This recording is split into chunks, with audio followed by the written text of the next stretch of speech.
None of us are perfect. Therefore, we all gossip.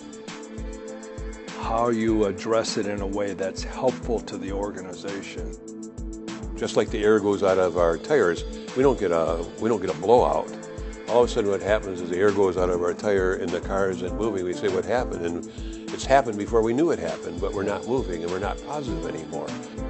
One of the things the book does is to really focus in on distinguishing the kind of social interaction which is necessary and healthy from that which really undermines and destroys an organization. How does the organization worried about the principles they want to stand for? What are the values of the organization? Then ultimately, what are the practices of the organization? Gossip, which is really defined as very negatively malicious, tends to put organizations into a liability structure in terms of what those statutes are. What do we have to change about ourselves so other people can change? Yeah. And that's how I see gossip.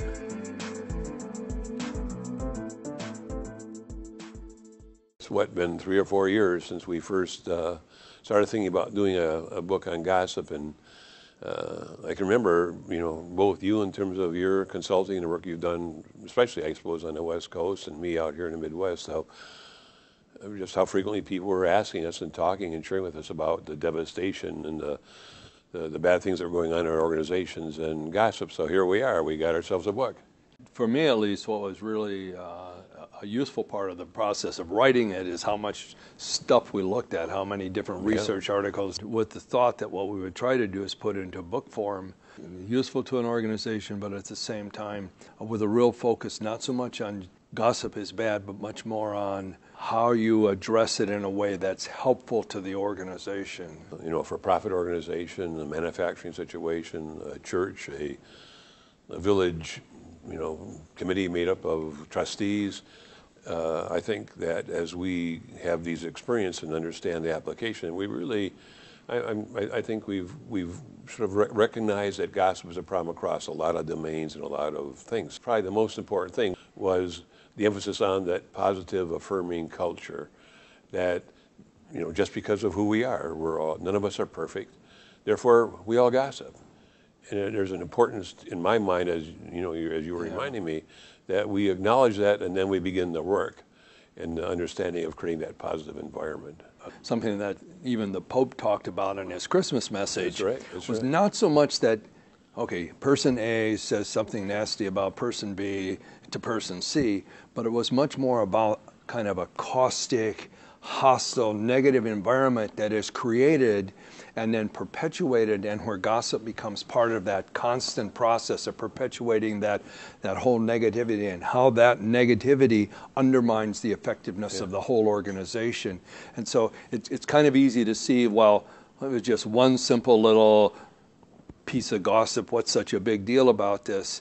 And I think the clarity of why that is such a big deal really came through in terms of the research, and hopefully comes through clearly in the book in terms of saying it isn't just one simple little piece of gossip. It ends up being part, within an organizational context, something that either, that undermines it, and that, worst of all, there's an opposite that helps the organization build in ways that it wants to build, which was the Pope's message. We can do better. Yeah. We can do better, and to do that, we've got to get rid of this culture of hostility and negativeness, which is supported in the gossip environment. I think times in organizations, sort of the positivity goes out of the organization, just like the air goes out of our tires. We don't get a blowout. All of a sudden, what happens is the air goes out of our tire and the car isn't moving. We say, what happened? And it's happened before we knew it happened, but we're not moving and we're not positive anymore. And how sad is that? One of the things that's so confusing in the culture that we live in is how gossip has become just a course of business within the internet and the gossip rags and those kinds of things. And there's so much big money involved in doing something that, particularly within an organization, can be so destructive. And then there's a lot that has been written kind of back and forth. Gossip is bad. No, gossip is normal. It's why are we so worried about it? So forth and so on. And I think one of the things the book does is to really focus in on distinguishing the kind of social interaction which is necessary and healthy from that which really undermines and destroys an organization. Talk about a little bit about the idea of why we should spend our time planting flowers instead of pulling weeds. I love that notion. Yeah, that was an old article that I co-authored with one of my colleagues, but we call it watering the periwinkle, and periwinkle being a ground cover that can become very, very dense, and it's beautiful ground cover.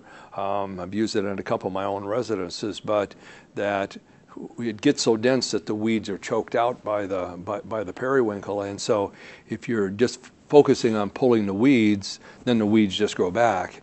But if you focus on planting and nurturing something which will grow into something strong and sturdy, and you see a good bank of periwinkle, there's no weeds there. Why? Because they can't grow. The positive cultures, or negative cultures for that matter, are a function of the beliefs that the organization has and how they act on those beliefs and values. Then the question in my mind is, how do those beliefs and values lead to the principles that are in place? And so how does the organization worried about the principles they want to stand for? What are the values of the organization? Then ultimately, what are the practices of the organization? What you want to see is those in line.